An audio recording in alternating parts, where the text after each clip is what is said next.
বলতেছিল যে যদি 4⁻100 দিই তাহলে আমাদের রেজাল্টটা সঠিক আসে না। যদি আমি রান করে দেখাই, এখানে উল্টা সিধা একটা মান দিয়ে দেয়, এই যে উল্টা সিধা একটা মান দিছে।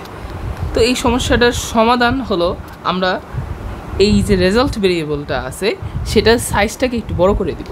আমরা যে কাজটা করতে পারি, সামনে একটা লং লাগাবো, আবার একটা লং লাগাবো।